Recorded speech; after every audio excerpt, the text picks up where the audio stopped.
நான் ஒரு பாமரனா கேட்கிறேன். முதலமைச்சர் மு க ஸ்டாலின் கரூர் சம்பவம் பற்றி தமிழக சட்டமன்றத்தில் பேசும்பொழுது சரியா தான் பேசுறாரு அப்படின்னு தோணுது. ஆனா இன்னைக்கு விஜய் பேசும்பொழுது சரியா தான் இருக்குமோ அப்படின்னு தோணுது. மக்கள்கிட்ட போய் நின்று நான் நல்லது பண்ண போறேன்னு சொல்றதுக்கு துப்பு கிடையாது, திராணி கிடையாது, ஆண்மை கிடையாது, எந்த எழவுமே கிடையாது. அதுக்காக ஆண்மகன் அப்படிங்கிறது அப்படிதான் பேச தோணுது சார்.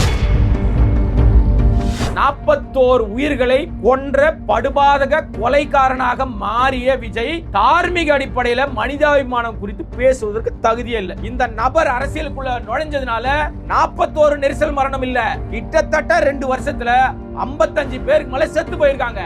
இது மரண தகவல் கழகம். எந்த அரசியல் தலைவனாவது பேச்சுக்கு பேச்சில பாத்தீங்களா நின்னீங்களா அப்படின்னு ஜெயலலிதா பேசுறாங்க பாரு, அதே பாணி இவர் கடைபிடிக்க வராராம். ஜெயலலிதா அந்த இடத்தை அடைவதற்கு முன்பாக எவ்வளவு அரசியல் கத்துக்கிட்டு அந்த இடத்துக்கு வந்தாங்க தெரியுமா? உன்னே மாதிரி பட்டுக்கிட்டே தூங்கிட்டு அரசியல்வாதியாக உருவானா கூட பரவாயில்லங்க, இது முதலமைச்சராவே உருவானது. கனவுலே முதலமைச்சர் ஆயிட்டாரு இவர். இன்னும் இவருக்கு எலெக்ஷன்ல நிக்கிறதெல்லாம் பிடிக்காது, பனையூர்லயே தான் எல்லாமே செய்வாரு. நாளைக்கு பின்னாடி விஜய் எங்கே போட்டியிட போகிறார் அப்படின்னு சொல்லி அவங்க தேடுதல் வேட்டையில இருந்தா பனையூர் தொகுதின்னு டிக் பண்ணுவாங்க. டிக் பண்ண உடனே ஐயோ அண்ணே பனையூர் தொகுதி இல்லனே அப்படின்ட்டாங்கன்னா, அப்படியா என்னப்பா இது, இதற்கு திமுக சதி செய்தது, ஏன் பனையூரை தொகுதியா வைக்கல அப்படின்னு ஒரு கேள்வி கேட்கிற தற்கொலை கூட்டம். அரசியல் நிலவரம் தரங்கட்டு போவதற்கு அவர் கூட இருக்கிறவங்க யாரெல்லாம் காரணமா இருக்காங்கன்னு நினைக்கிறீங்க? முதல் காரணம் ஆதவ், அடிச்சு விரட்டி விடு. ஆதவ் நிச்சயமா உன்னை நல்ல இடத்துல உட்கார வைக்க மாட்டார். ஆனா ஆதவ் அர்ஜுனா பேசுறத விஜய் அக்செப்ட் பண்ணிக்கிறாருல, ஏத்துக்கிறாருல. வேற வழி இல்ல சார், ஆதவுடைய பிடியில எப்போ போய் மாட்டிக்கிட்டார் சார் விஜய். ஆதவ் அர்ஜுனா விஜய் மிரட்டி வச்சிருக்காரு, அடிமையா வச்சிருக்காருங்கிறதுலாம் டூ மச். இன்றளவும் விஜயை சிபிஐ பிடியில் சிக்க வைத்த பெருமை ஆதவை தான் சேரும். ஆதவ் இருக்கிற வரைக்கும் விஜயால் முன்னேறவே முடியாது. தாவேக்காவை வைத்துக் கொண்டு, விஜயை வைத்துக் கொண்டு, தற்குறி கூட்டத்தை வைத்துக் கொண்டு தமிழ்நாட்டை கலவர பூமியாக்குவதற்காக பாஜக அரசாங்கம் ஏதோ ஒரு சதி செய்கிறார்கள். நீங்க தான் விஜய்க்கு பின்னாடி பிஜேபி இருக்கிறதா சொல்றீங்க. ஆனா விஜய் திமுக தான் எல்லாம் பண்ணுதுன்னு அவர் சொல்றாரு. யாரு பேச்சதான் மக்கள் நம்புறது? ஆதவை யார் கட்டுப்பாட்டுல வச்சிருக்காங்க? யாரு போனாரு? ஏன் போனாரு? எப்படி சார் ஒரு தனி விமானத்துல பிரதமருடைய பாதுகாப்புக்கு வருகிறவர்களோட எப்படி போக முடியும்? 41 நெரிசல் மரணங்களுக்கு பிறகு நான் பேட்மிண்டன் விளையாட போறேன், வாலிபால் விளையாட போறேன்னு நம்மளுக்கு ஒரு விளையாட்டு காமிச்சார்ல ஆதவ், அது அத்தனையும் விஜய் பேசினது எந்த அளவுக்கு முக்கியத்துவமான ஒரு விஷயமோ ஆதவ் அர்ஜுனா பேசினது ஒரு முக்கியமான விஷயம். நீங்க ஆதவ் பேசின பேச்சுக்கு பேசுறீங்களே, அது ஒரு தற்குறி. இவன் மாதிரியான நபர்களை நடமாட வர்றது முதலமைச்சருக்கு ஆபத்து. ஆதவ் அர்ஜுனா தான் உணர்ச்சி வசப்பட்டு விஜய் முன்னாடி செந்தில் பாலாஜி அவன் இவன் பேசினாரு, ஒரு ரவுடி அப்படிலாம் பேசினாரு. அதுக்காக நீங்களும் நானும் அப்படிதான் அந்த லெவல்ல தான் அவங்களுக்கு நம்ம லெஃப்ட் ஹேண்ட்ல தான் பதில் சொல்லணும் சார். ஏன்னா இவர்கள் தமிழ்நாட்டை கலவர பூமியாக்குவதற்காக ஆதவ் மாதிரியான தற்குறி திட்டமிடுறான். ஆதவ் அர்ஜுனா உரிமையில பேசிட்டாரு, விஜய் உரிமையில பேசிட்டாரு, அதனால நான் பேசுறேன் அப்படின்னு சொல்றீங்களா? அப்படி இல்ல, நீங்க இல்லாததை இட்டு கட்டுறீங்க. நான் சொல்ல வந்த எதுவுமே நடக்காததை சொல்லல. விஜய் மீது கை வைத்தால் நான் நிப்பேன்னு சொல்லு. நீ ஆண்மகனு, அது ஏன்டா இளைஞர்களை கூப்பிடுற, மாணவர்களை கூப்பிடுற, மானம் கட்டவனே.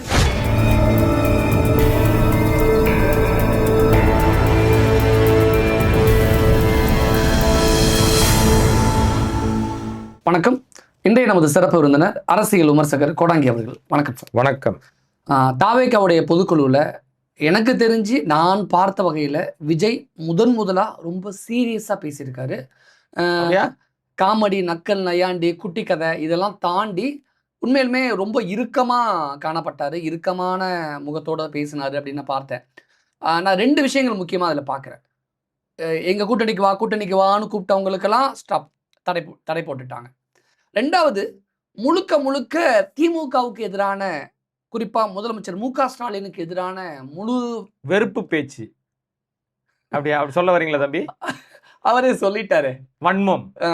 அடுத்தானே முதலமைச்சருடைய வன்மம், முதலமைச்சருடைய வெறுப்பு பேச்சு அப்படின்னு அவரே அடிக்கோடிட்டு விஜயே மு க ஸ்டாலின் பேசிட்டாரு.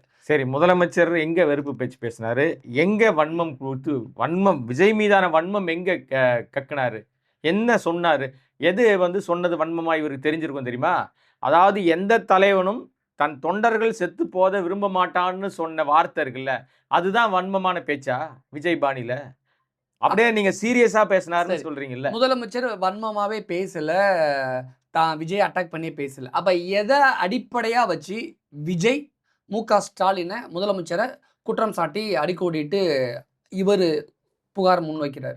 மக்கள்கிட்ட போய் நின்று நான் நல்லது பண்ண போறேன்னு சொல்றதுக்கு துப்பு கிடையாது, திராணி கிடையாது, ஆண்மை கிடையாது, எந்த எழவுமே கிடையாது. 41 மரணம் நடந்துட்ட பிறகு ஓடி ஒளிஞ்சிட்டு 1 மாச காலமா வீட்டுக்குள்ள பனையூர் பங்களாலையும் உங்க ஈசிஆர் பங்களாலையும் பதுங்கி இருந்தவர் இவர் சொல்றாரு அறிவாலயத்துல போய் மு.க. ஸ்டாலின் ஒளிஞ்சிப்பார். மிசா காலத்தையே பார்த்தது திமுக. இல்ல அதுக்கு தான் ஆதவ அர்ஜுனா பேசிட்டாரு. கருணாநிதியை கலைஞர் அவர்களை கைது செய்யும் பொழுது மு.க. ஸ்டாலின் ஓடி போய் ஒளிஞ்சவர் தானேன்னு எப்படி இவர் பார்த்தாரா? எவனா ஒரு எங்களுக்கு தெரியும். என்ன வரலாறு எடுத்து விடு. உன் வரலாறு தெரியாதா? உன் பூர்வீகம் தெரியாதா? நீ யார்? நீ லாட்டரி சுரண்டல் லாட்டரியில தின்னு கொளுத்தவன் தானே, ஓடி போய் ஒளிஞ்சவன் தானே. டேராடூனுக்கும் உத்தரகாண்டுக்கும் ஓடி போனது யாரு? நீ ஆண்மகன் தானே. போட்ட ட்வீட்டை ஏன் ஒரு அரை மணி நேரத்துல டெலீட் பண்ணிட்டு மாநிலத்தை விட்டா ஓடி போன? அதுக்காக ஆண்மகன் அப்படிங்கிறது அப்படிதான் பேச தோணுது சார். நீங்கெல்லாம் சரியான நபரா நீங்க என்ன தெரியுமா? இவர்களுக்கெல்லாம் அரசியல் புரிதலோடு எதிர்க்க திராணி இல்லாதவர்கள் தான் சேற்றை வாரி இறைச்சிக்கிட்டே இருப்பாங்க. நீங்க சாக்கடையில கல் எறிந்தால் அது நம்ம மேலேயும் படும்ன்றதுனால தான் பல நேரங்கள்ல லெஃப்ட் ஹேண்ட்ல டீல் பண்ணிட்டு போனோம்னு நம்ம நிறைய பேசுறது இல்ல.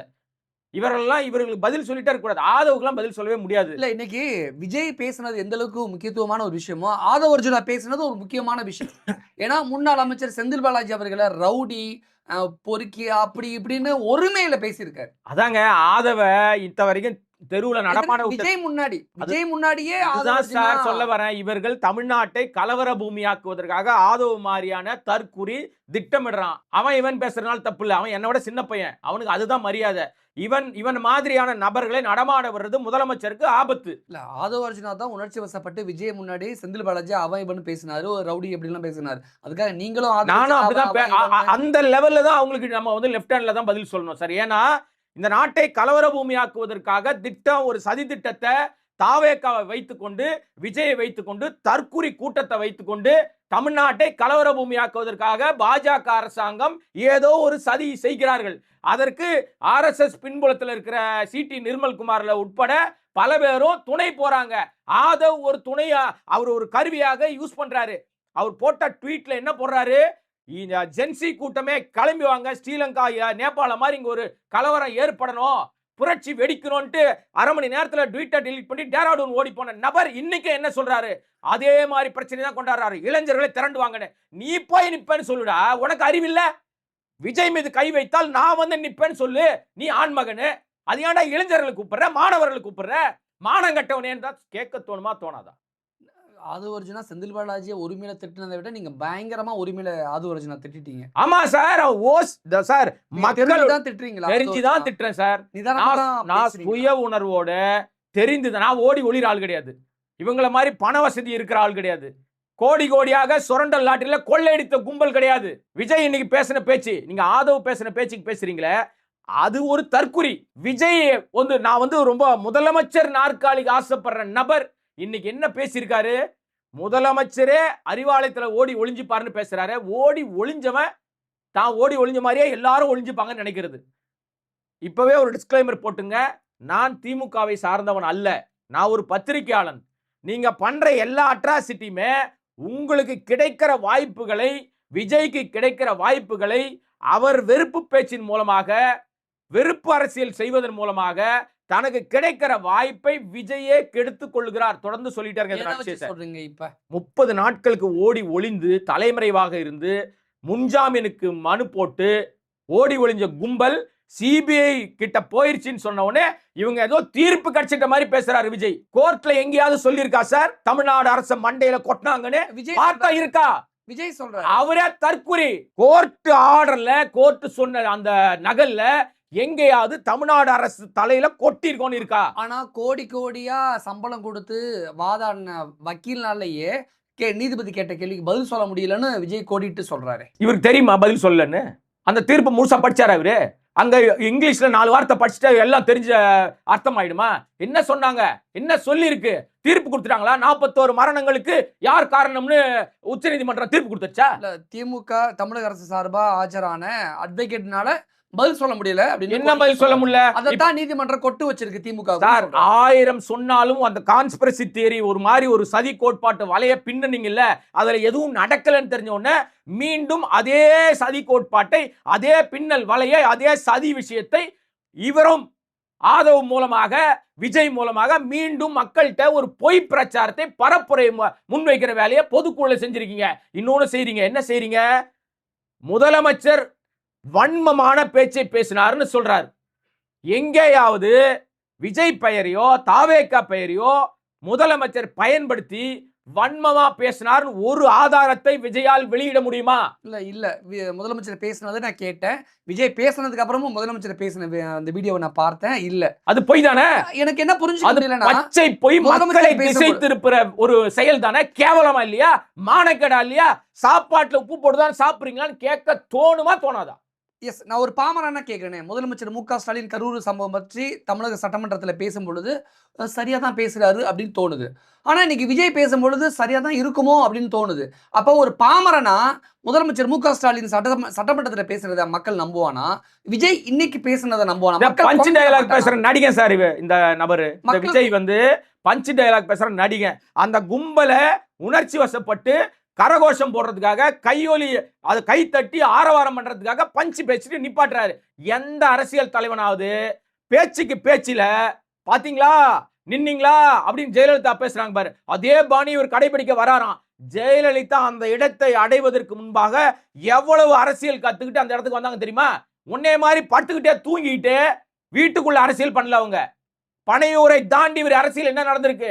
தமிழ்நாட்டு மக்களுக்காக விஜய் எடுத்த துரும்பு என்ன? ஒரே ஒரு துரும்ப சொல்லுங்க, ஒத்த நல்ல செயல் சொல்லுங்க. இந்த அரசியலுக்கு வந்ததுனால, இந்த நபர் அரசியலுக்குள்ள நுழைஞ்சதுனால 41 நெரிசல் மரணம் இல்ல, கிட்டத்தட்ட 2 வருஷத்துல 55 பேருக்கு மேல செத்து போயிருக்காங்க.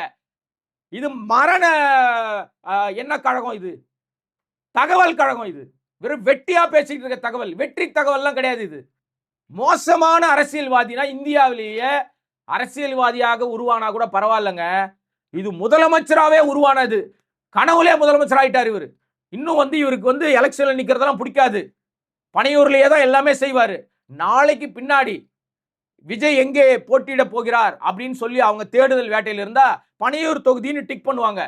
டிக் பண்ண உடனே ஐயோ அண்ணே பனையூர் தொகுதி இல்லனே அப்படின்ட்டாங்கன்னா, அப்படியா என்னப்பா இது, இதற்கு திமுக சதி செய்தது, ஏன் பனையூரை தொகுதியா வைக்கல அப்படின்னு ஒரு கேள்வி கேட்கிற தற்குறி கூட்டம்.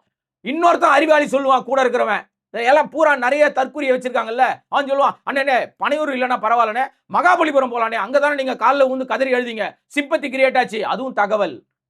உங்களுக்கு உண்மை தெரியாது, எனக்கு உண்மை தெரியாது. காலில் விழுந்து விஜய் அழுதாருன்னு சொல்ல வரீங்க?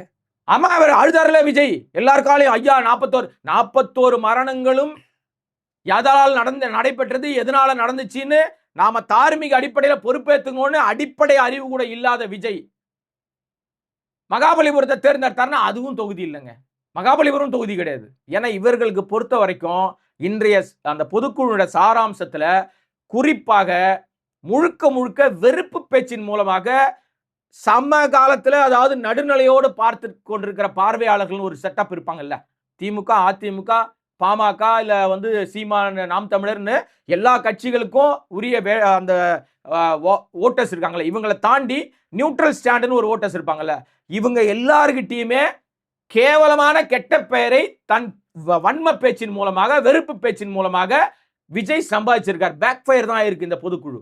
அவருக்கு நன்மை பயக்காது. இதே வெறுப்பு பேச்ச ஸ்டாலின் மேல சொல்லிட்டே இருங்க. ஒரு கட்டத்துக்கு மேல இதே மக்கள் சும்மாதான் அங்க செருப்பால் அடிச்சாங்க. நீ எந்த கூட்டத்துக்கும் போக முடியாது.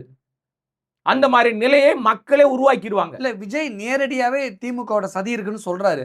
ஆனா கோர்ட்ல சொல்லுங்க சார். கோர்ட்டுக்கு போய் ஏன் சார் நீங்க என்ன சொன்னீங்க? கோர்ட்ல போய் வந்து புசியானது என்ன சொன்னாரு? ஐயா இது விபத்துங்க ஐயா. அதுக்கு முன்னாடி என்ன சொல்லிட்டு இருந்தாரு? ஆதவுல இருந்து ஆரம்பிச்சு எல்லாருமே இதுல சதி இருக்கு. இந்த பெரிய வீராதி வீர சூராதி சூர சிங்கம் அசிங்கமா என்ன சொன்னுச்சு? ஓடி ஒளிஞ்சுது, வாயே திறக்கல. 30 பேர் செத்து போயிட்டாங்கன்னு ஏர்போர்ட்ல இருக்கிற பத்திரிகையாளர் கேள்வி கேட்கிறாங்க. இன்னைக்கு ஒரு தகவல் நான் கேள்விப்படுறேன். அந்த ஏர்போர்ட்ல பத்திரிகையாளர்கள் இருப்பாங்கன்னு தெரியுமில்ல, ஏன் அந்த வழியா என்னை கூட்டு போனீங்க? வேற வழியா நீ கூட்டு போக வேண்டியதானே அந்த கூட இருந்தவங்க கிட்ட எரிஞ்சு ஊழ்ந்திருக்காரு விஜய். இது தகவல். உண்மையா பொய்யானா அதுங்க தான் விளக்கணும். அதுவும் விளக்காது. என்ன விளக்கன்னா எங்களுக்கு ஒண்ணுமே புரியாது. இன்னொரு விஷயம், இதே சம்பவம் நடந்த பிறகு இதெல்லாம் சதி கோட்பாடு. இந்த மதியழகன் ஒரு மாவட்ட செயலாளர் இருக்கார். அந்த மதியழகனோட பொண்டாட்டி என்ன சொன்னுச்சு? அந்த அம்மாவை அரெஸ்ட் பண்ணி உள்ள போட்டிருக்கணும். ஏன் சிஎம் கம்முன்னு இருக்காருன்னு எனக்கு தெரியல. இவ்வளவு மென்மையான போக்கெல்லாம் நம்ம பார்க்க விரும்பல. நீங்க சிஎம் மென்மையான போக்குன்னு சொல்றீங்க, இவர் வன்மமான போக்குங்கிறாரு. ஆமா, அதுதான் சார் அடிப்படையில அறிவியல் அதாவது அரசியல் புரிதலோடு பேசுகிறவர்களுக்கும் தற்குறிகளுக்கும் ஒரு வித்தியாசம். நான் அரசியல் புரிதலோட நான் சொல்றேன், அவர் மென்மையான போக்கை கடைபிடிக்கிறார் அப்படின்னு. ஏன்னா தெளிவாக நம்ம உயர்நீதிமன்றம் வந்து சொல்லுது, இந்த மாதிரி வந்து அந்த வாகனம் போகும்போது வண்டியில விழுந்து எல்லாம் மாட்டிக்கிறாங்க. அப்படி இருந்தும் அந்த வாகனத்தின் மீது நீங்க நடவடிக்கை எடுக்கவே இல்லை, அந்த வாகனத்தை கைப்பற்றவே இல்லை, அந்த வாகனத்தை பறிமுதல் பண்ணல, என்ன பண்ணிட்டு இருக்கீங்க அப்படின்னு உயர்நீதிமன்றம் கேள்வி எழுப்பிய பிறகும் தமிழ்நாடு அரசாங்கம் அமைதியா இருந்துச்சு. எல்லாரும் சொல்ற மாதிரி இதுவே ஜெயலலிதாவா இருந்தா இந்நேரம் பிடிச்சி உள்ள போட்டிருப்பாங்க. ஆனா ஒண்ணு ரொம்ப தெளிவாக முதலமைச்சர் என்ன பண்ணிருக்காருன்னா, அவர் நடவடிக்கை எடுத்தாதானே பழி வாங்குறாங்கன்னு இந்த தற்குறி கத்திக்கிட்டு இருக்க மாதிரி எல்லாரும் கத்துவாங்க. விஜய்க்கு ஆதரவு பெருகுது, அதை பார்த்து திமுக பயப்படுது. இப்ப லெப்ட் ஹேண்ட்ல டீல் பண்ணிட்டு போறாங்க. நீ என்ன வேணா கத்திட்டு போ, நீ பண்ற தற்குறித்தனம் மக்களே பார்த்துட்டு இருக்காங்க, உன் அயோக்கியத்தனம் மக்களே பார்த்துட்டு இருக்காங்க, ஓடி ஒளிஞ்சது யாருன்னு மக்களே பாக்குறாங்க. ஒரு சம்பவம் நடந்த பிறகு அந்த சம்பவத்தை எதிர்கொள்ள திராணி இல்லாம மக்களை சந்திக்க பயந்துகிட்டு, பத்திரிகையாளரை சந்திக்க பயந்துகிட்டு பனையூர் பங்களால பதுங்கினது யாருன்னு எல்லாருக்கும் தெரியும். இந்த பொதுக்குழுலையும் முக்கியமாக பேச வேண்டிய பிரதானமான தமிழ்நாட்டு வாக்காளர் உரிமைகளை பறிச்சுக்கிட்டு குடியுரிமையே புடுங்கி போடக்கூடிய மிக முக்கியமான எஸ்ஐஆர் பத்தி ஒரு வார்த்தை கூட தீர்மானம் நிறைவேற்றினா போதுமா? அடிப்படையில உனக்கு முதலமைச்சர் ஆகணும்னு நீ உனக்கு ஆசை இருக்குதே, ஆசைப்படுறிய, இப்பவே முதலமைச்சர் ஆன மாதிரியே சீன் போடுறிய, பஞ்ச் டயலாக் பேசிட்டே திரியிறிய, நீ பேச வேண்டியது அது அல்லவா? அதைத்தானே பேசியிருக்கணும். ஒரு தீர்மானம் போட்டு ஒதுங்கிட்டா நானும் அடிக்கிற மாதிரி அடிக்கிறேன், ஐயா நான் பாத்தியா மோடி அரசாங்கத்தை நான் திட்டேன், தீர்மானம் போட்டுட்டேன் பாத்தியா சார். நீங்க பாஜக எதிராக எதுவும் பேசல இன்னைக்கு. அதை பேச மாட்டார் சார். படியறக்கல எஜமா முதலாளியை பார்த்து ஏதாவது பேச முடியுமா? நீங்க தான் விஜய்க்கு பின்னாடி பிஜேபி இருக்கிறதா சொல்றீங்க. ஆனா விஜய் திமுக தான் எல்லாம் பண்ணுதுன்னு அவர் சொல்றாரு. யார் பேச்சதான் மக்கள் நம்புறது? மக்கள் தெளிவா இருக்காங்க. இன்றைக்கு மக்கள் கிட்ட இந்த திமுக அரசாங்கம் வந்து பதவியேற்ற நாள்ல இருந்து இன்னைக்கு வரைக்கும் திமுக அரசாங்கத்தினுடைய செயல்பாடுகள் மீது மக்களுக்கு அதிருப்தி இருந்தால் தேர்தலில் அவர்கள் வாக்களிக்க மாத்தி போட போறாங்க. நான் கேள்வி கேட்கிறேன், பத்திரிகையாளரா நான் ஒரு கேள்வி கேட்கிறேன், விஜய் இந்த நாட்டு மக்களுக்காக இந்த 2 வருஷம் கட்சி ஆரம்பிச்சில்ல, நீ நடிகனா வந்து கோடி கோடியா மக்கள்கிட்ட வந்து காசை வந்து புடுங்கின இல்ல, 200 ரூபாய் டிக்கெட்டை 2000 ரூபாய்க்கு வித்து பணத்தை கொள்ளையா கோடி கோடியா அடிச்சல்ல, அதுல இருந்து இந்த நாட்டு மக்களுக்கு என்ன நன்மை செஞ்சிருக்கா? ஒரே ஒண்ணு போடு. நான் என்ன சொல்லுவாங்க, என்ன போடுவாங்க தெரியுமா? மக்கள் இயக்கம் மூலமாக பால் கொடுத்தோம், நாங்க புண்ணாக்க கொடுத்தோம், புளிய மரத்தை புடுங்கி போட்டோம்னு. எல்லாம் அந்த ரசிகனோட காசு.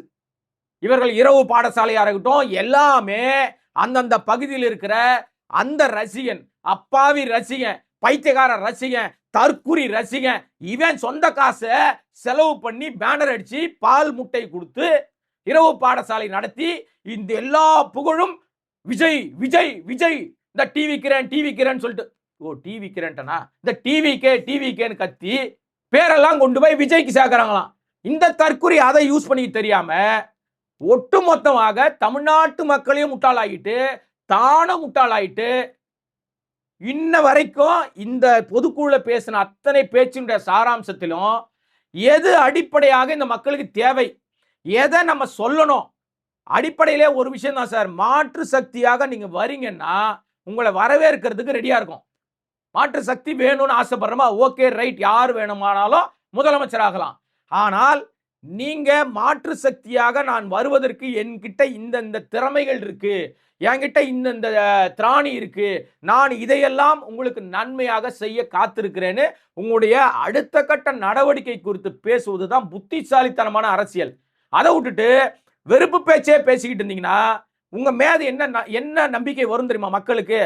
எப்ப பார்த்தாலும் ஸ்டாலினையும் திட்டிக்கிட்டே இருப்பான், இருந்தாலு எப்ப பார்த்தாலும் பண்ணுவான், 10 காசு செலவு பண்ண மாட்டான், மக்களை பார்க்க வரமாட்டான், ஓடி ஒளிஞ்சிருவான், மக்கள்கிட்ட இறங்கி வரமாட்டான், கூட்டம் கூட்டி சேர்த்து கோடி கோடியா செலவு பண்ணுவான். ஆனா இவன் விரும்புற நேரத்துல திரிசா வீட்டுக்கு போவான், இவன் விரும்புற நேரத்துல கீர்த்தி சுரேஷ் கல்யாணத்துக்கு போவான், இவன் விரும்புற இடத்துக்கு தனியாக எங்க ஒன்னா சுத்துவான்.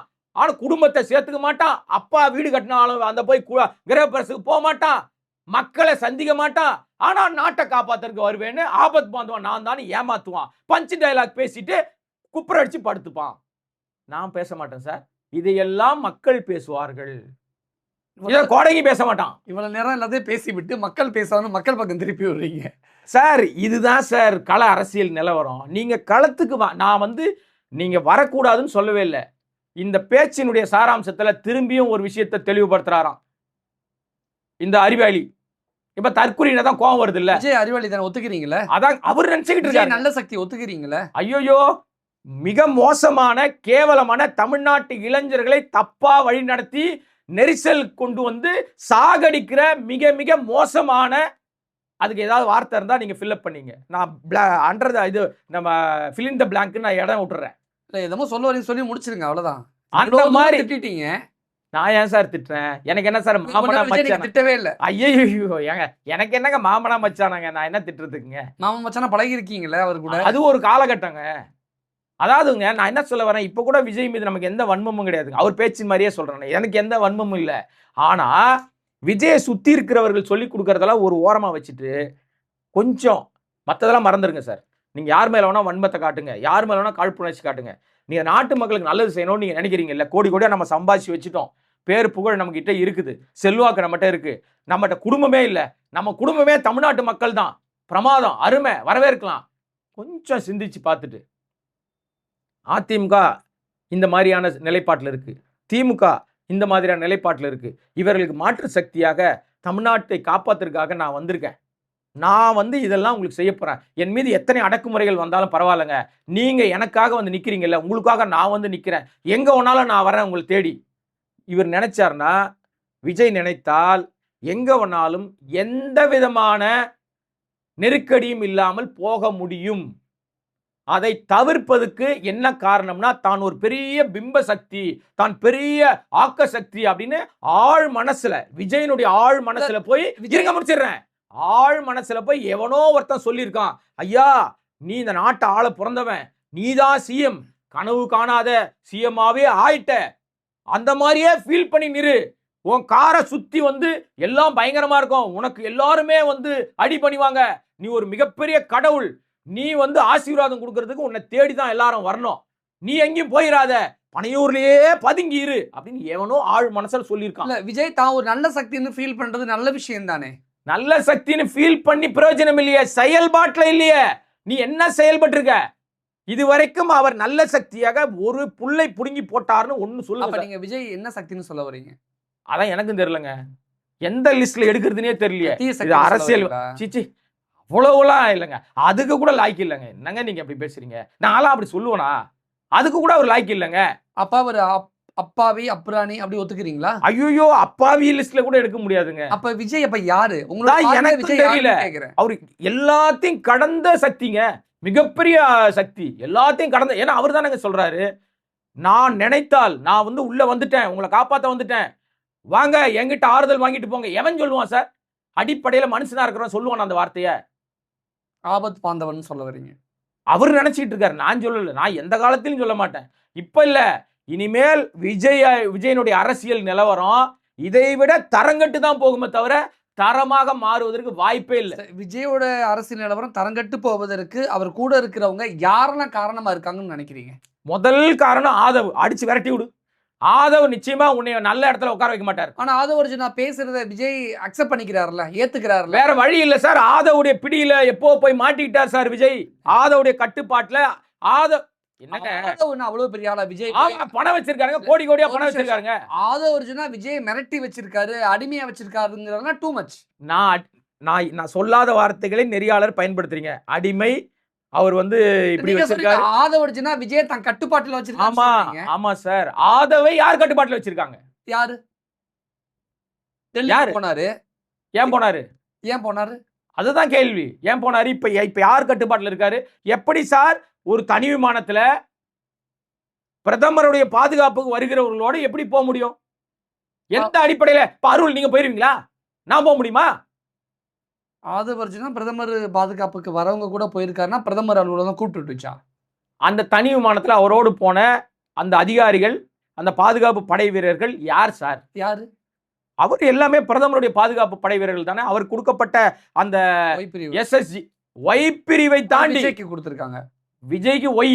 அவரோடு போனவர்கள்லாம் அந்த சிறப்பு படையில் இருக்கிறவர்கள், பிரதமருடைய பாதுகாப்பு படையில் இருக்கிறவங்க தான் ஆதவ கூட்டு போனாங்க. அந்த பஞ்சாயத்து நடந்த பிறகு 41 நெரிசல் மரணங்களுக்கு பிறகு நான் வந்து பேட்மிண்டன் விளையாட போறேன், வாலிபால் விளையாட போறேன்னு நம்மளுக்கு ஒரு விளையாட்டு காமிச்சார்ல ஆதவ். அது அத்தனையும் அட்ராசிட்டி, மொள்ளமாரித்தனம், அது ரொம்ப மோசமான கேவலமான நடவடிக்கை. ஏன்னா ஓடி ஒளிவதற்கு நார்த் இந்தியாவுக்கு ஓடி போனார். அங்கெல்லாம் எந்த ஆணியும் புடுங்கல. அங்க பண்ணது பூரா பயம். போய் அங்க நடுங்கி அங்க அவங்க என்ன சொன்னாங்களோ அதை கேட்டுக்கிட்டு வந்து இன்றளவும் விஜயை சிபிஐ பிடியில் சிக்க வைத்த பெருமை ஆதவை தான் சேரும். ஆதவ் இருக்கிற வரைக்கும் விஜயால் முன்னேறவே முடியாது. விஜயை மொத்தமாக முடித்து விட போற நபர் ஆதவ் தான். பகிரங்கமாக நான் குற்றம் சாட்டுறேன். இதே இந்த மாதிரி நிலைக்கு மாட்ட வேண்டிய நபர் தப்பித்தவர் திருமாவளவன். திருமாவளவன் இது மாதிரியான நெருக்கடிக்குள்ள மாட்டியிருக்க வேண்டியவர். அவர் அரசியல் புரிதலோடு இருந்தார். கனவு காணல. தான் பெரிய புகழோடு இருக்கிறோம்னு நினைக்கல. புகழோடு இருந்தாலும் அப்படி நினைக்கல. மக்கள் சக்தி என்கிட்ட இருக்குன்றத உணர்ந்தார். எங்க போனாலும் எளிமையை கடைபிடிச்சாரு. எலைட் அரசியல் பண்ணல, பண்ணையார்த்தனம் பண்ணல, படோடபான பகட்டான வாழ்க்கை அவர் வாழல. இதெல்லாம் இருக்கிறதுனால ஆதவோட அந்த திருட்டுத்தனம், சதி திட்டம் விசிகாவில எடுபடல. சிக்கியது நம்மாளு பனையூர் பண்ணையார். ஆதவ அர்ஜுனா விஜயை தவறாக வழிநடத்தி கொண்டிருக்கிறார். இப்ப வரைக்கும் இந்த சிபிஐ கிட்ட மாட்டினது வரைக்கும் இதை மாட்டி விட்டது யாரு? சிபிஐ பின்னாடி இருந்து ஒளிஞ்சுக்கிறீங்களே நீங்கெல்லாம் யாரு அப்படின்னு கேட்ட ஆதவ் இப்ப சிபிஐ பின்னாடி ஒளிவதற்கான நோக்கம் என்ன? அப்ப ஆதவ அர்ஜுனாவுக்கு பின்னாடி, விஜய்க்கு பின்னாடி டெல்லி இருக்கிறதுனால தான் திமுகவையும் செந்தில் பாலாஜியையும் ஆதவ அர்ஜுனாவும் விஜயும் மாறி மாறி வன்மத்தோட ஒரு சேர அவர்களுடைய நோக்கம் நேரடியாக பாஜகவோ, ஒன்றிய அரசாங்கமோ, எச் ராஜாவோ, அண்ணாமலையோ, நயினார் நாகேந்திரனோ, அக்கா தமிழிசையோ நேரடியாக திமுகவை திட்டினாங்கன்னா இங்க எடுபடாதுன்னு அவங்களுக்கு தெரியும். அப்ப இங்க யாரை வச்சு பேசலாம்னு ட்ரை பண்ணும்போது அவர்களுக்கு முதல்ல கிடைத்த நபராக அறியப்பட்டவர் சூப்பர் ஸ்டார் ரஜினிகாந்த். அவர் அரசியலுக்கு வரல. அவர் அழகா இந்த சதி திட்டத்தை தெரிந்து கொண்டார். இவருடைய தியரியை தெரிஞ்சுக்கிட்டார். இது மோசமான சதியில நம்மையும், நம்மை சார்ந்திருக்கிற ரசிகர்களையும், நம்ம மீது அன்பு வைத்திருக்கிறவர்களையும் மாட்டி விட சதி பண்றாங்க. அப்ப நாம இதுல மாட்டக்கூடாதுன்னு அழகா அவர் வந்து வெளியே போயிட்டார். அதற்கு வைரஸ் ஒரு காலகட்டமா அமைஞ்சது. அந்த நேரத்துல ஐயா என்ன முடியாது, உடம்பு சரியில்லைன்னு ஒதுங்கிட்டாரா? இப்ப சிக்கியவர் பதவிக்காகவே பதவி வெறி பிடிச்சி, பண வெறி பிடிச்சி, இன்றளவும் குடும்பத்தை விட்டு ஒதுங்கி குடும்பத்தையே சேர்க்காம இருக்கிற உலகத்திலே இந்த மாதிரி ஒரு மனுஷன் எவங்கிட்டையுமே பேசாம, நீங்க சொன்னீங்கல்ல சோகமான முகத்தோட, எப்பவுமே அப்படிதான் சார் இருக்காரு. ஒரு நாள் சிரிச்சு நீங்க பாத்துருக்கீங்களா? என்னைக்காவது? மனுஷனா இருக்கிறவன் எல்லா உணர்ச்சிகளையும் வெளிப்படுத்தணும். சிரிக்கணும், அழுவணும், சுகோபப்படணும், ஆத்திரப்படணும். விஜய்க்கு சிரிக்கிற உணர்ச்சி இல்லையா? உணர்வு ஏன் இருக்கிற மாதிரி தெரியலீங்க. எங்கேயாவது ஒரு நகைச்சுவை, எங்கேயாவது ஒரு மகிழ்ச்சியான ஒரு புன்னகை ஒரு இடத்துல கூட. ஏன்னா முகம் முழுக்க வன்மம், மூஞ்சி முழுக்க வன்மம், எண்ணம் முழுக்க வன்மம். அந்த வன்மம் அத்தனையும் திமுக மீது கொட்டுறது. திமுக இதை பத்தி கண்டுக்கவே இல்லை. ஆனா விஜய் டீல் பண்ணி போயிட்டே இருக்கு. விஜய் கேட்ட ஒரு முக்கியமான கேள்வி ரொம்ப முக்கியத்துவம் பெற்றிருக்கு. என்ன கேள்வி? 1972 இருந்து திமுகவை எதிர்த்து கேள்வி கேட்க யாருமே இல்ல. எல்லாருக்கும் ஒரு தயக்கம். எவ்வளவு பெரிய அயோக்கியத்தனம் சார். இதுலயே இந்த மாட்டிக்கிறார் பாருங்க. அயோக்கியத்தனத்துடைய உச்சம். திமுகவை கேள்வி கேட்காம எம்ஜிஆர் எப்படி வந்தாரு? ஆட்சி எப்படி பிடிச்சாரு? எம்ஜிஆர் இருக்கிற வரைக்கும் அதிமுக ஆட்சியை அசைக்க முடியல இதே திமுகவால. இந்த உண்மை தெரியுமா தெரியாதா விஜய்? இதனாலதான் விஜய தற்குறின்னு சொல்றேன். புரியுதா? அப்ப விஜய் எழுதி கொடுத்தவங்க தப்பா எழுதி கொடுத்துட்டாங்களா? எழுதி கொடுக்குற அத்தனை பேரும் தற்குறியா இருக்கானே. ஒருத்தன் கூட நல்லவனா இல்லையே. ஒரு வரலாறுன்னு சொல்லி தர தெரியல. இதுக்கு முன்னாடி என்ன சொன்னாரு? 67 காலகட்டம் திரும்புது, வரலாறு திரும்புகிறது. பாட்டு போட்டாங்களா? கொள்கை விளக்க பாட்டு, விளக்கண்ண பாட்டுன்னு போட்டாங்களா? அந்த பாட்டு எங்க சார் போச்சு? இப்ப ஏன் மறுபடியும் 72 வரீங்க? அப்ப 67 என்ன நடந்துச்சு? வரலாறு என்ன ஆச்சு? நீங்க வரலாறு திரும்புகுதுன்னா 67 தோத்து போயிட்டார். இவர் யார கை காமிக்கிறாரோ அவர். தோத்தது யாரு? கர்ம வீரர் காமராஜர். உண்மையா இல்லையா? வரலாறு படிக்க தெரியுமா? படிச்சிருக்கார வரலாறு? இல்ல எழுதி கொடுக்குறவன் எதனா ஒழுங்கா சொல்றானா? அதனால 67 விட்டாங்க. வரலாறு திரும்புறதுனா ஐயோ தோத்து போயிடுவோம் நம்ம. இப்ப 72 வந்துட்டாங்க. திமுகவை எதிர்த்து இதுவரை எவனும் கேள்வி கேட்கல. நான் தான் வந்திருக்கேன். அடிப்படையில் அறிவு இருக்கா? அறிவோடு இருக்கானா? அப்ப எம்ஜிஆர் யாரு? எங்க இருந்து வந்தாரு? அதே திமுக இருந்து வந்தார். அண்ணா கிட்ட அரசியல் படிச்சாரு. அதே திமுக இருந்து வெளியில வந்தாரு. திமுகவை கேள்வி கேட்டாரு, கணக்கு கேட்டாரு, என்னமோ கேட்டாரு, வெளியில வந்தாரு. ஆட்சியை பிடிச்சாரா? வந்தவனே ஆட்சி பிடிக்கல சார். அதற்கு பல காலம் ஆச்சு. அரசியல் பயின்றார். அண்ணா கொள்கைகளை தன்னுடைய திரைப்படங்களை வச்சாரு. இவர் திரைப்படத்துல வச்சிருக்காரா ஏதாவது கொள்கைய? சிகரெட் பிடிக்கிறது கொள்கை, சரக்கு அடிக்கிறது கொள்கை. இதை தவிர விஜய் இது வரைக்கும் அவர் நடிச்ச படத்துல என்ன நல்ல விஷயத்தை இந்த இளைஞர்களுக்கு சொல்லியிருக்காரு சொல்லுங்க. இப்ப வரப்போற ஜனநாயகன் போஸ்டர்ல கூட தம் அடிக்கிற மாதிரி தான் இருக்கு. நீ என்ன மனுஷன்? நீ முதல்ல மனுஷன் ஜென்மமா? ஓ இல்லையோ, பரமாத்மா எரிஞ்சு போயிட்டாரோ, நான் தான் தப்பா புரிஞ்சுக்கிட்டேன் போல இருக்கு. ஒன்னு புரியல சார் எனக்கு. திரையில எப்படி நடிக்கிறீங்களோ அதை விட மிகச்சிறப்பாக மேடையிலேயே நடிக்கிறீங்களே, அப்ப நடிப்பை தவிர உங்களுக்கு எதுவுமே வராதா? இயல்பான மனுஷனா இருக்கவே மாட்டீங்களா நீங்க? என்ன வரலாறு தெரியுது உங்களுக்கு? சரி, உங்களுக்கு தான் அந்த கன்றாவி தெரியல, கூட இருக்கிற எவனா சொல்லி கொடுக்குறானா? அவனும் தப்பு தப்பா சொல்றான். சார், சிடி நிர்மல் குமாருடைய ஆரிஜின் எடுத்து பாருங்க. ஆர்எஸ்எஸ் பின்புலம். புசி ஆனந்த் எல்லா காலத்திலும் இவரை இட்டுன்னு போறதுதாங்க எங்களுக்கு பிரச்சனை, இட்டுன்னு போறதுதான் பிரச்சனையே தவிர அவர் வேற எந்த பிரச்சனையும் பேசுறது இல்ல. அதை விட இன்னொன்னு பேசுறாரு. இன்னைக்கு மதியழகனை முதல் தீர்மானம் படிக்க வைக்கிறாங்க. யார் மதியழகன்? கரூர் மாவட்ட செயலாளர். இந்த மதியழகன் தான் இத்தனை மரணங்களுக்கும் காரணம். இந்த சம்பவத்துக்கே அவர் தான் காரணம். ஐயா சாமி எங்களுக்கு தெரியாதுங்க, எஜமானே எங்களுக்கு விட்டுருங்க அப்படின்னு ஜாமீன் மனு போட்டு மதியழகனை கை காட்டி விட்டு காட்டி குத்துட்டு ஓடி போய் ஒளிஞ்சவர் புசி ஆனந்த். இவர் தான் பொதுச் செயலாளர் இந்த கட்சிக்கு. சார், நான் சொல்லல சார், எனக்கு எந்த வன்மமும் இல்லை சார். ஆனா இவர்கள் செய்வதை சொன்னால் அதை புரிந்து கொள்ளுகிற லெவல்ல அந்த விஜயை கண்மூடித்தனமாக நம்புகிற ரசிக மனப்பான்மையில் இருக்கிற ரசிகர்கள் தற்குறியாவே இருக்கிறதுனால புரிஞ்சுக்க மாட்டேங்கிறாங்க. ஆனா இப்ப ஒரு விஷயம் தெளிவா தெரியுது. என்னன்னா, இனிமே விஜய் கூட்டத்துக்கு போனா நசுங்கி செத்து போயிருவோன்னு பயம் வந்துருச்சோன்னு தெரியல. ஏன்னா பனையூர்ல இருந்து மகாபலிபுரம் கிட்டத்தட்ட 30 கிலோமீட்டர். எந்த கூட்டமும் வரல, ஒருத்தம் கூட வரல, ஒரு கொடி கூட பார்க்க முடியல. இன்னைக்கு பொதுக்குழு ஒருத்த கூட்டம் கூட வரல, பின்னாடி பெருசா எதுவும் கூட்டம் வரல. அப்ப இதையெல்லாம் முன்னால் கட்டுப்படுத்த முடியுதுன்னா, இதுவரைக்கும் நடந்த எல்லா கூட்டங்களிலும் பிளான் பண்ணி திட்டமிட்டு ஒரு கூட்டத்தை கூட்டுறீங்க. இதெல்லாம் கூட்டி வரப்படுகிற கூட்டம், தானாக கூடுகிற கூட்டம் இல்ல, தானா சேர்ந்த கூட்டம் இல்ல. செட்டப்பு பூரா செட் பண்றது. காசு கொடுத்தோ பணம் கொடுத்தோ உங்களுடைய நிர்வாகத்தில் இருக்கிற கிளை கழகங்கள் இருக்கிற நிர்வாகிகளுக்கு அழுத்தம் கொடுத்தோ அவர்களை நிர்பந்தித்தோ நீ சார்பில் 20 பேர் வரலன்னா உனக்கு பதவி கிடையாதுன்னு மிரட்டியோ ஏதோ ஒரு விஷயத்தை வைத்து அவர்களை கூட்டத்தை கூட்டுவதற்கான காரணத்தை செய்றீங்கன்னு ஒரு பத்திரிகையாளனா நான் குற்றம் சாட்டுறேன். இந்த கூட்டம் கூட்டியதனுடைய விளைவாகத்தான் சொன்ன நேரத்துக்கு வராத தப்பும், தவறான வாகனத்தை கொண்டு வந்த தப்பும், அந்த ரோட்ல இவ்வளவுதான் மக்கள் நிக்க முடியும் தெரிந்த பிறகும் தான் பின்னாடியே பெரிய கூட்டத்தை கூட்டி வந்து ஏற்கனவே இருந்த கூட்டத்துக்குள்ள விட்டு 41 உயிர்களை கொன்ற படுபாதக கொலைக்காரனாக மாறிய விஜய் தார்மீக அடிப்படையில மனிதாபிமானம் குறித்து பேசுவதற்கு தகுதியே இல்லை. விஜய்க்கு எதிராக ரொம்ப கடுமையான வார்த்தைகள்லாம் முன் வச்சிருக்கீங்க. ஆமாங்க, மனிதாபிமானம்னு ஒரு வார்த்தை பேசுறாரு பொதுக்குழுல. பாத்தீங்களா, பாவியெல்லாம் சொல்லிட்டீங்களா? எல்லா இடங்களிலும் நாம என்ன பண்றோமோ அதுதான் நமக்கு எதிர்வினையாக மாற்றப்படும்ன்றதுல எந்த விதத்திலும் மாற்றுக்கருத்து இல்லாதவன் தான் நான் வந்து இவ்வளவு ஒரு வேகமாக இவ்வளவு விஷயமாக நான் பேசுறேன்னா, நீங்க சரியா இருந்தீங்கன்னா உங்களை குறித்துதான ஒப்பீடு வரவே வராது. அது ஒரு சின்ன உரிமையில பேசிட்டாரு, விஜய் உரிமையில பேசிட்டாரு, அதனால நான் பேசுறேன் அப்படின்னு சொல்றீங்களா? அப்படி இல்ல, நீங்க இல்லாததை இட்டு கட்டுறீங்க. நான் சொல்ல வந்த எதுவுமே நடக்காததை சொல்லல. இவங்கள மாதிரி ஒரு கான்ஸ்பிரசி தியரியை உருவாக்கி ஒரு பொய்யான சதி கோட்பாட்டை வச்சு அப்படிலாம் நான் பேசவே இல்லை. தாமதமாக வந்தது யாரு? சொன்ன நேரத்துக்கு பின்னாடி வந்தது யாரு? இத்தனை மணிக்கு வருவார்னு அறிவித்தது யார்? 12 மணிக்கு வருவார்னு அறிவித்தது புசி ஆனந்த். புசி ஆனந்த் யாரு? பொதுச் செயலாளர். இவங்களுடைய எக்ஸ்தலத்துல அதுதான் பதிவு பண்றாங்க. ஆனால் வந்தது 7 மணிக்கு. 12 மணிக்கு வந்துருவாருன்னு மைக்க வச்சு கத்துனது யாரு? நாமக்கல்ல கத்துனது யாரு? இவர்களுடைய கட்சியில் இருக்கிற ஒரு நடிகர் கத்துறாரு.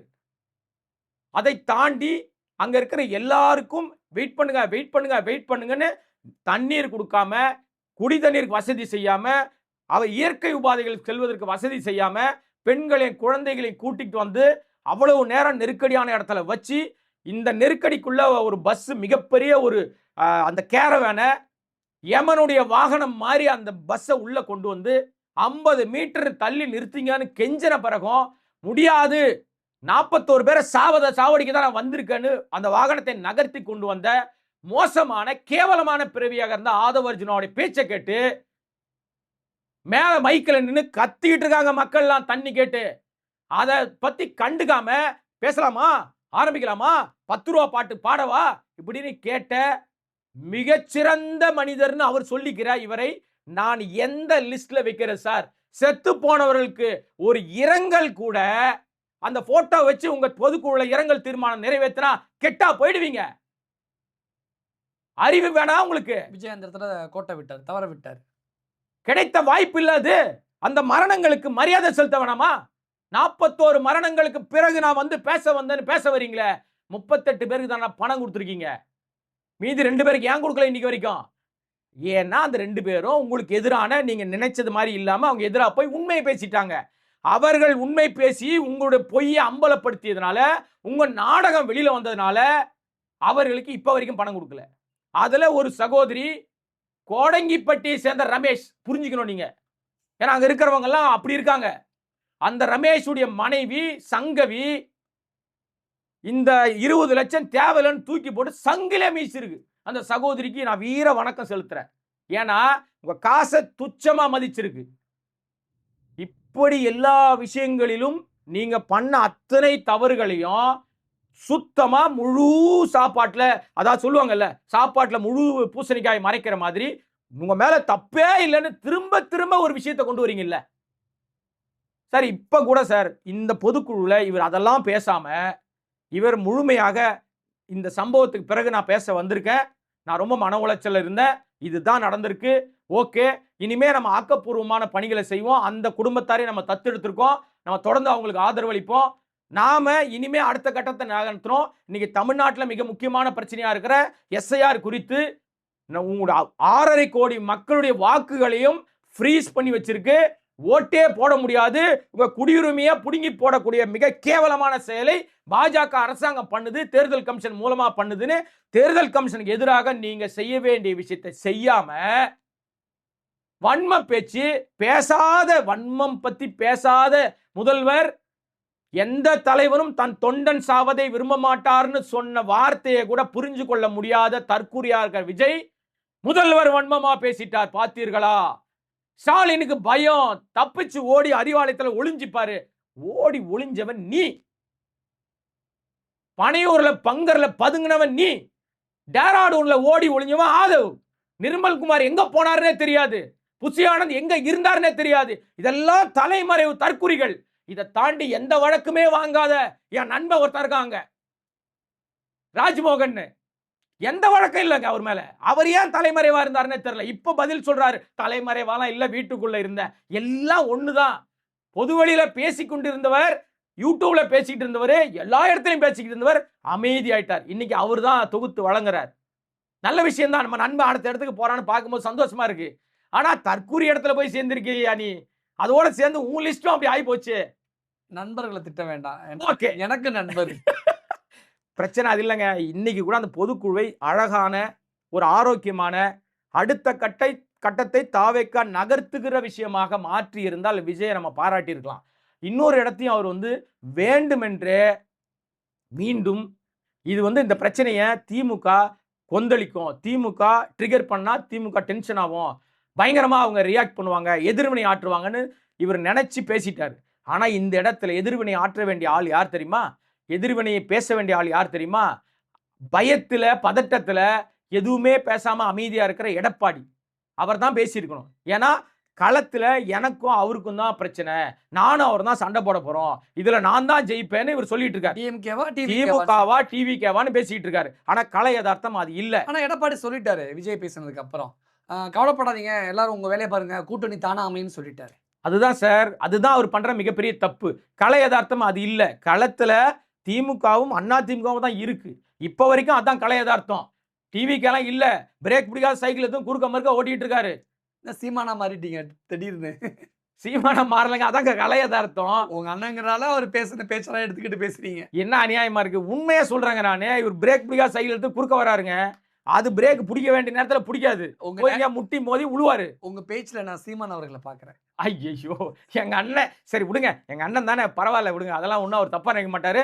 ஆனா எங்க அண்ணனும் ஒரு காரணம், இந்த மாதிரி இவர் வந்து தற்குறித்தனமா விஜய் பேசுவதற்கு எங்க அண்ணனும் ஒரு காரணம். ஏன்னா ஆரம்பத்துல அவரும் காத்துக்கிட்டு இருந்தார், எப்படியாவது விஜய் வந்துருவார், விஜய் ரசிகர்கள் நம்மளை கைப்பற்றிடுவோம். விஜய்க்கு நடுவில் சண்டையை மூண்டி விட பாக்குறீங்க. நான் ஏங்க மூட்டி விடணும், தானாவே இது சண்டைக்கு எல்லார்கிட்டையும் போயிட்டு இருக்காரு. நான் தான் சிங்கம், கலத்துறாங்கன்னா நான் வாரேன் அப்படின்னு சொல்லிட்டு இருக்காருல்ல. எனக்கு இப்ப எடப்பாடி தாங்க இது ரியாக்ட் பண்ணணும், எடப்பாடி தான் பேசணும். எல்லாரும் வேலையை பாருங்க, கூட்டணி தானா அமையணும். கூட்டணியே பேசக்கூடாது சார். அவரு நம்பிக்கையில இருக்காரு. அங்கதான் தப்பு நடக்குது. அவர் ஸ்ட்ராங்கா நம்புறாரு எடப்பாடி. அவர் நம்பி பிரயோஜனம் இல்லை சார். அவரை இயக்குகிற முதலாளி படியளக்கிற எசமா எங்க இருக்காரு தெரியுமில்ல, டெல்லியில இருக்காரு. அவர் சொல்லணும். இப்ப பேசுறதெல்லாம் பேசுங்க. இவர் இப்ப பொதுக்குழுல பேசினார்ல. இன்னொன்னு சொல்றேன், நீங்க எடப்பாடி ஒரு பக்கம் இருக்கட்டும், இந்த பொதுக்குழுல இவர்களை ஏன் நான் தொடர்ந்து கடுமையா அவர்களுக்கு வந்து நான் பேசிட்டு இருக்கேன்னா, பெண்கள் வந்தா பிரச்சனை வருது, கர்ப்பிணி பெண்கள் வராதீங்க, குழந்தைகள் வராதீங்க அப்படின்னு சொல்லிட்டே இருக்காருன்னு சொல்றாங்கல்ல. இன்றைய பொதுக்குழு எல்லா அரசியல் கட்சியிலும் பொதுக்குழு என்பது பொதுக்குழு உறுப்பினர்கள் மட்டும்தான் உள்ள சேர்ப்பாங்க, கட்சிக்காரனா வெளியே தான் நிற்பான். பொதுக்குழு உறுப்பினர்கள் அழைக்கப்பட்டவர்கள், அழைப்புதல் பெற்றவர்கள், அடையாள அட்டை வைத்தவர்கள் உள்ள விடுவாங்க. இங்க குழந்தை, கை குழந்தை, சின்ன சின்ன பசங்கெல்லாம் பொதுக்குழுக்கு வந்திருக்கு. ஏண்டா செல்ஃபி ஏரியாவாது, கண்காட்சி கடை போயிருக்கீங்க, எதுக்குடா குழந்தைய கூட்டு போறீங்க? அறிவு கட்டவர்களா நீங்க? தற்குறி தானேன்னு திரும்ப திரும்ப நம்ம சொல்றத விஜய் உண்மையிலே சரியான நபரா இருந்தா குழந்தைகளோட வந்த யாரையும் உள்ள விடாத, வெளியே அனுப்பு சொல்ற துணிச்சல் இருக்கா? சொல்லியிருக்கணுமா வேணாமா? இங்க ஒரு சம்பவம் நடந்துருச்சு சார், ஒரு குழந்தை திடீர்னு ஏதோ ஒன்று ஆயிருது, யார் சார் பொறுப்பாளரு? இப்போ திமுக அரசாங்கத்தின் மீது பழி சொல்லுவாங்களா? அடிப்படையிலே சொல்றத சொல் பேச்ச கேட்காதவன் தாவேக்கா, புரிஞ்சுக்கிறீங்களா? உண்மையை ஒத்துக்கிறீங்களா? இந்த பொதுக்குழுக்கு அந்த குழந்தைகளுக்கு அரசியல் அறிவு இருக்குமா? அரசியல் புரிதல் இருக்குமா? அதுக்கு என்ன தெரியும்? விஜய், ஐயோ நடிகர் விஜய் பார்த்துட்டோம், இது மட்டும் தான் தெரியும். செல்ஃபி எடுக்க முடியுமா? எடுக்க ட்ரை பண்ணோம். அரசியல் புரிதலோடு இருக்காது. அப்ப அந்த குழந்தையை கூட்டு வந்த அத்தனை பேருமே தற்குறி தான் என்னை பொறுத்த வரைக்கும். என் பார்வையில அறிவு இருக்கிறவன் செய்ய மாட்டான் அந்த வேலையை. இந்த பொதுக்குழுல கிட்டத்தட்ட ஒரு 16-17 நிமிஷம் பேசினார்ல. இந்த 17 நிமிஷத்துல எங்கேயாவது தமிழ்நாட்டின் வளர்ச்சிக்காக விஜய் ஆகிய நான் இதெல்லாம் நான் முடிவு பண்ணி வச்சிருக்கேன், மொத்தமா நீங்க திட்டம் சொல்ல வேணாம் சார், இதையெல்லாம் என் பாணியில இருக்கு, எங்கேயாவது வந்திருக்கா? எப்ப பார்த்தாலும் திமுகவை சுரண்டிட்டே இருக்கிறது. திமுக பதில் சொல்லுவோன்னு பார்த்தா அது லெப்ட் ஹேண்ட்ல டீல் பண்ணி போயிட்டே இருக்கு. நீ என்னன்னா கத்திட்டு போடா, மலையை பார்த்து அப்படின்னு ஒரு பழமொழி சொல்லுவான். நான் ஏன் வாயால் அதை சொல்லுவானே? நான் சொல்ல வரீங்களா? நான் சொல்லல சார். ஏன் சார்? இல்ல அதான் பழமொழியா நெறியாளர், நீங்க ரொம்ப மோசம் சார். சார் பழமொழியா அதான் சார் சொல்லி விடுறீங்களா சார்? நான் எங்க சார் சொன்னேன்? ஏன் வாயால சொன்னா நெறியாளர் தூண்டி விடுறீங்களா? இதெல்லாம் தவறா நீங்க வழி நடத்துறீங்க சார். இதெல்லாம் நான் ஏத்துக்க முடியாது சார். இந்த அனைத்து பழிபாவத்துக்கும் இந்த பழமொழி சொல்றதுக்கு முன்னாடி வரைக்கும் நீங்க பேசிக்கிட்டு இருக்கும்போது மேல இடியெல்லாம் அடிச்சிச்சு. அப்படியா? ஆக மொத்தம் ஒண்ணு தெரிஞ்சிருச்சுங்க, என்ன வந்து கூப்பிட்டு உட்கார வச்சு விஜய்க்கு எதிராக என்ன தூண்டி விடுறீங்க. ஐயோ, அப்படிதான் பார்வையாளர் பார்த்துக்கிட்டு இருப்பாங்க. இதோட நம்ம முடிச்சிட்டு அடுத்த கட்டத்துக்கு போவோம். விஜயா மாறுறேன். ஆமா, மக்கள் பார்த்துக்கிட்டு இருக்காங்க. யாரு பக்கம் உண்மை இருக்குன்னு கீழே கமெண்ட்ஸ்ல பதிவிடுவாங்க. நன்றி, நன்றி.